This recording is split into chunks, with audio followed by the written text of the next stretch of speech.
அனைவருக்கும் இனிய வணக்கம். பூமி போலவே இன்னொரு கிரகத்தில் உயிர் வாழும் அறிகுறி. நாசா ஆய்வில் புதிய கண்டுபிடிப்பு.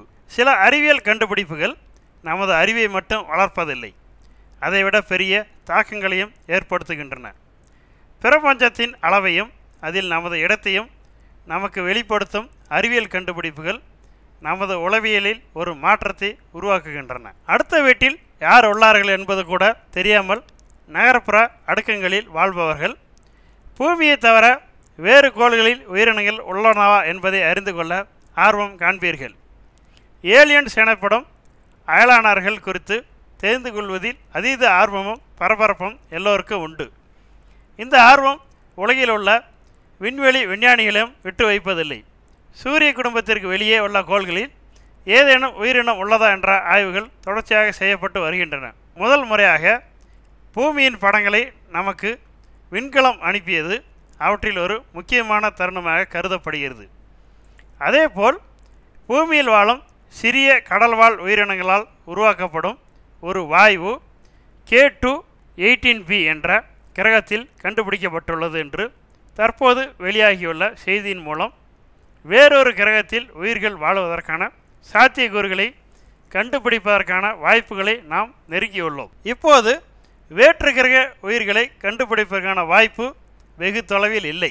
அதாவது நாம் இந்த பிரபஞ்சத்தில் தனியாக இல்லை என இந்த கண்டுபிடிப்பை மேற்கொண்ட குழுவின் தலைமை விஞ்ஞானி கூறுகிறார். பூமியிலிருந்து 15 லட்சம் கிலோமீட்டர் தொலைவில் சுற்றி வரும் ஜேம்ஸ் வெப் ஸ்பேஸ் தொலைநோக்கி K2-18b என்ற வெளிக்கோளில், அதாவது எக்ஸோ பிளானட் என்று கூறுவோம், டிமெத்தில் சல்பைட் என்ற மூலக்கூறு இருப்பதை கண்டறிந்துள்ளது. இது அந்த கோளில் உயிரினங்கள் வாழ்வதற்கான சாத்தியக்கூறுகளை சுட்டி காண்பிக்கிறது. பிரிட்டன் கேம்பிரிட்ஜ் பல்கலைக்கழகத்தில் விண்வெளி ஆய்வு பணிகளில் ஈடுபட்டுள்ள இந்திய வம்சாவளியை சேர்ந்த வானியற்பியல் விஞ்ஞானி டாக்டர் நிக்கு மதுசூதனன் தலைமையிலான குழு மேற்கொண்ட ஆய்வில் இந்த ஆதாரங்கள் கிடைத்துள்ளதாக கூறப்படுகிறது. K2-18b என்பது பூமிக்கு சுமார் 124 ஒளி ஆண்டுகள் தொலைவில் உள்ள ஒரு சூப்பர் பூமி போன்ற கோளாகும். இது லியோ விண்மீன் கூட்டத்தில் உள்ளது. இது சிவப்பு நிறமுள்ள சிறு நட்சத்திரத்தை சுற்றி வருகிறது.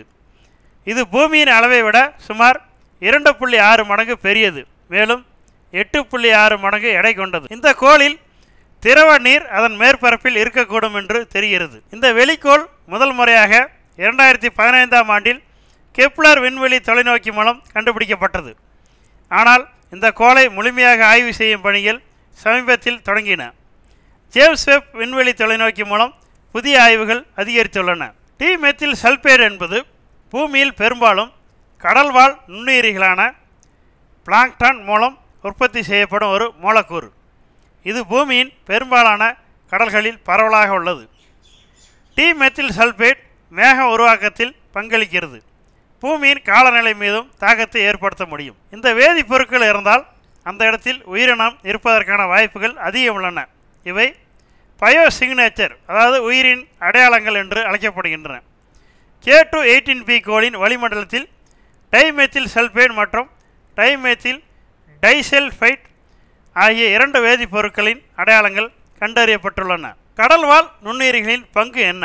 பூமியின் உயிர் வேதியியல் சுழற்சியில் குறிப்பாக கார்பன், நைட்ரஜன், பாஸ்பரஸ், இரும்பு மற்றும் கந்தக சுழற்சிகளில் கடல் நுண்ணுயிரிகளின் முக்கிய பங்கு வகிக்கின்றன. அவை கடல் உணவு சங்கிலியின் அடித்தளத்தையும் உருவாக்குகின்றன. ஊட்டச்சத்துக்கள் மற்றும் கரிம பொருட்களை மறுசுழற்சி செய்கின்றன. மேலும் உயர்ந்த உயிரினங்கள் வளரவும் உயிர் வாழவும் தேவையான வைட்டமின்கள் மற்றும் துணை காரணிகளை உற்பத்தி செய்கின்றன. ஜேம்ஸ் வெப் விண்வெளி தொலைநோக்கி மூலம் கண்டுபிடிப்பு. ஜேம்ஸ் வெப் தொலைநோக்கி தனது சக்தி வாய்ந்த கருவிகளை பயன்படுத்தி குறிப்பாக NIR ஸ்பெக்ட்ரம், நியர் இன்ஃப்ராரெட் ஸ்பெக்ட்ரோஸ்கிராபி மற்றும் MIRI மிட் இன்ஃப்ராரெட் கருவி K2-18b ஐ தொடர்ந்து ஆய்வு செய்து வந்தது.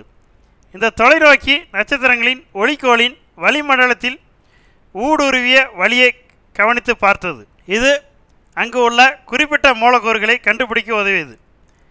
டிமெத்தில் சல்பைடு தவிர ஜேம்ஸ் வெப் ஸ்பேஸ் டெலஸ்கோப்பாலானது நீராவி, கார்பன் டை ஆக்சைடு மற்றும் மீத்தேன் ஆகியவற்றையும் 2019 மற்றும் 2023ஆம் ஆண்டுகளில் கண்டறிந்தது.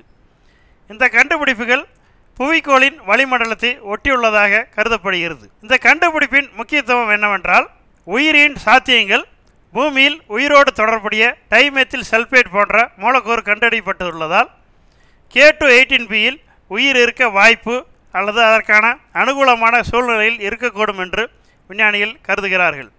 இது சூரிய குடும்பத்திற்கு வெளியே இந்த வகை மூலக்கூறுகள் கண்டுபிடிக்கப்பட்டது இதுவே முதல் முறையாகும். இந்த கண்டுபிடிப்பு முதன்மையான தொடக்கம் மட்டுமே. விஞ்ஞானிகள் ஜேம்ஸ் வெப் ஸ்பேஸ் டெலஸ்கோப் மூலம் மற்ற கருவிகளையும் பயன்படுத்தி K2-18bயின் சூழ்நிலைகளை மேலும் அறிந்து அதன் உயிரியல் சாத்தியங்களை மதிப்பிடுவதற்கு மேலதிக ஆய்வுகளை மேற்கொள்ள முடியும். எதிர்காலத்தில் இந்த கோளை மேலும் ஆராய்ந்து நேரடியாக உயிரின் சின்னங்களை தேடும் முயற்சிகள் நடைபெறலாம். இந்த கண்டுபிடிப்பு நமது சூரிய குடும்பத்திற்கு வெளியே உள்ள கோள்களை ஆராயும் தொடர்ச்சியான முயற்சியின் ஒரு பகுதியாகும்.